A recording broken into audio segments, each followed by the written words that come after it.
Bismillahirrahmanirrahim. Assalamualaikum warahmatullahi wabarakatuh. Sahabat yang beriman, kita sering dengar kisah orang yang bertaubat. Ada yang berasal dari raja yang dolim kemudian bertaubat.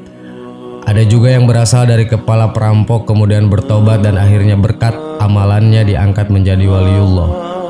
Tapi kisah ini agak unik sedikit karena ini adalah kisah cicit atau anaknya cucu iblis laknatullah yang bertaubat kembali ke jalan Islam. Kisah yang kami petik dari kitab karangan Imam As-Suyuti ini kami kira baik untuk dijadikan renungan bersama. Inilah kisahnya. Al-Ukaili, salah seorang penghafal hadis penulis kitab Ad-Du'afa. Dalam sebuah kitab karangannya, Al-Ukaili meriwayatkan Abu Nuaim Al-Baihaqi dari Umar.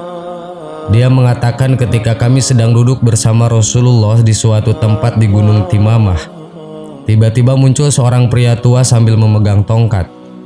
Dia kemudian mengucapkan salam kepada Rasulullah. "Siapa engkau?" tanya Nabi. "Aku Hammah bin Hayyim bin Lukais bin Iblis," jawabnya. "Engkau dan Iblis berjarak 2 tua. Berapa lama waktu yang telah engkau lalui antara 2 jarak itu? Usia dunia ini sudah punah kecuali tinggal sedikit saja lagi. Pada malam ketika Qabil membunuh Habil, aku masih anak-anak namun aku sudah bisa disuruh merusak makanan dan memutuskan hubungan rasial."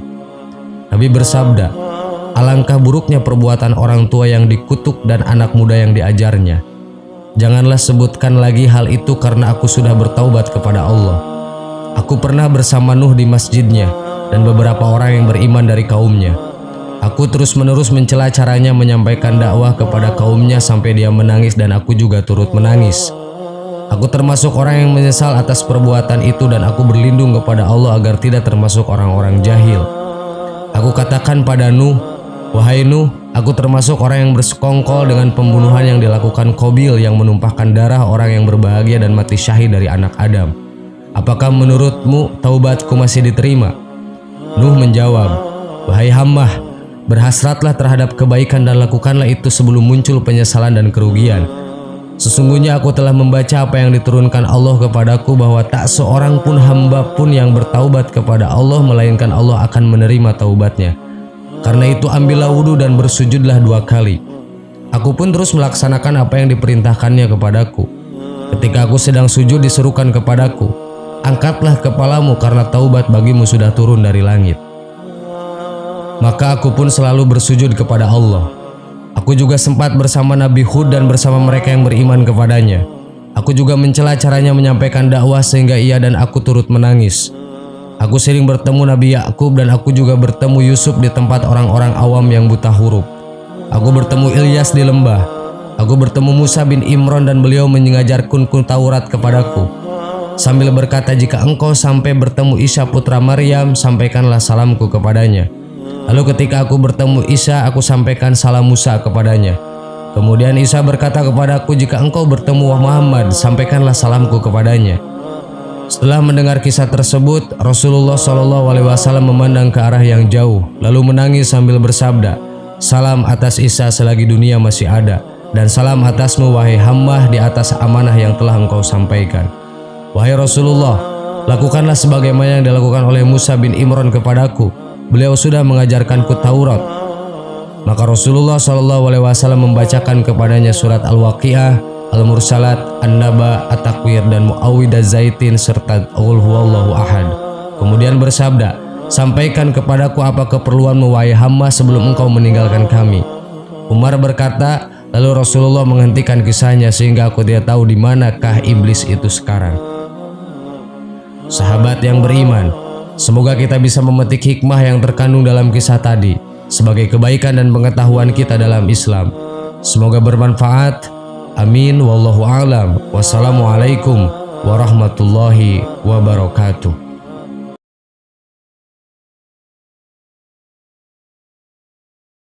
Bismillahirrahmanirrahim. Assalamualaikum warahmatullahi wabarakatuh. Sahabat yang beriman, iblis adalah makhluk ciptaan Allah Subhanahu wa Ta'ala yang sudah terkutuk selama-lamanya oleh Allah Subhanahu wa Ta'ala. Iblis merupakan makhluk Allah yang diciptakan dari api. Iblis tidak pernah senang terhadap manusia Sifat iblis tidak senang tersebut terhadap manusia mulai dari zaman Nabi Adam alaihissalam di surga. Saat itu Allah Subhanahu wa Ta'ala memerintahkan malaikat dan iblis untuk bersujud kepada Nabi Adam sebagai penghormatan, bukan sebagai penyembahan. Para malaikat menjalankan perintah Allah tersebut kecuali iblis laknatullah. Mulai saat itulah iblis sudah menanam kebencian terhadap Nabi Adam alaihissalam dan keturunannya sampai hari kiamat. Iblis maupun setan selalu merusak nilai ibadah manusia.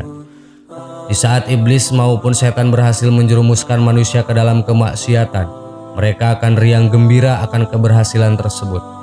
Namun apabila bujuk rayu mereka tidak berhasil, mereka akan tetap terus berusaha untuk menyesatkan manusia. Di samping iblis bisa bergembira, mereka juga bisa menangis sebagaimana manusia menangis disebabkan beberapa hal. Dalam kitab Al-Jami' li Ahkam karya Imam Al-Qurtubi dijelaskan bahwa ada 3 hal yang bisa menyebabkan iblis menangis dengan sekeras-kerasnya. Pertama, ketika diturunkannya surat Al-Fatihah. Surat Al-Fatihah adalah surat yang paling afdol di dalam Al-Quran. Jadi dimanapun dan kapanpun surat Al-Fatihah dibaca, iblis laknatullah akan menjerit dan menangis. Kedua, kelahiran Nabi Muhammad SAW. Nabi Muhammad SAW adalah makhluk yang paling mulia sejagat raya. Karena berkat bimbingan beliau, orang yang sudah memiliki dosa setumpuk gunung bisa terhapus dosanya hanya dengan mengucapkan syahadat saja. Sebagai contoh saja, pada zaman Rasulullah SAW ada orang tua renta kisaran berumuran 100 tahun lebih mengadu kepada Rasul. Rasulullah, apakah agamamu bisa menghapuskan dosa-dosa yang telah aku perbuat? Yang mana dosaku setumpuk gunung, berzina, mabuk, berjudi dan sebagainya. Dan kalaupun dikumpulkan akan melebihi dosa orang yang paling banyak dosanya di muka bumi ini, kata orang tua itu.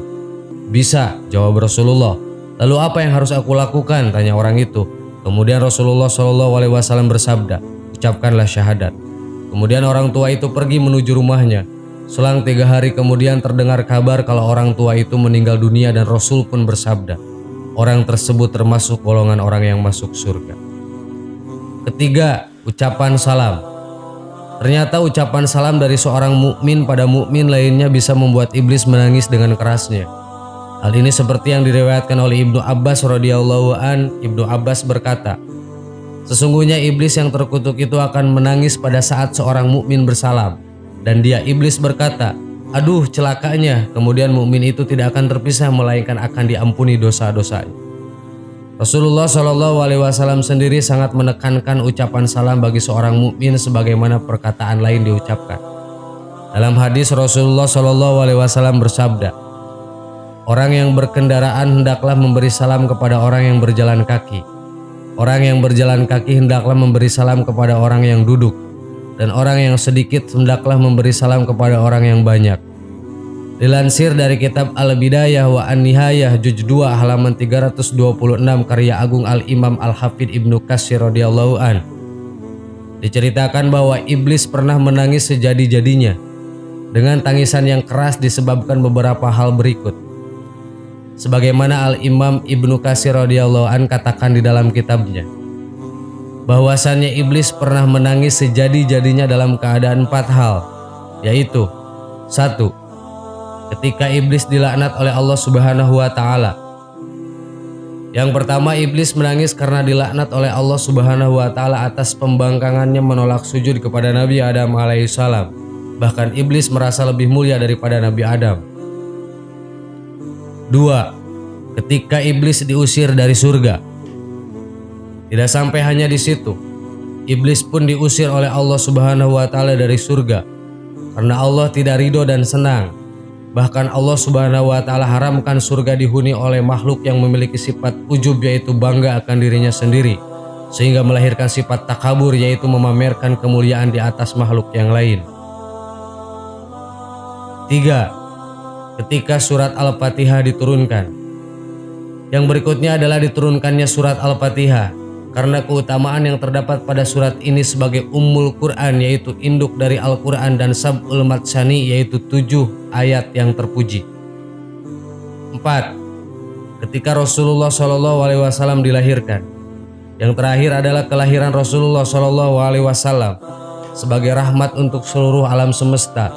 Dan karena sebab lahirnya Rasulullah SAW ke alam semesta pun berbahagia menyambut kelahiran Rasulullah sang pembawa kabar gembira, penebar rahmat dan pemersatu umat. Sahabat yang beriman, semoga informasi tadi bisa menambah ilmu agama kita dan kita lebih mencintai Islam. Wallahu a'lam. Assalamualaikum warahmatullahi wabarakatuh.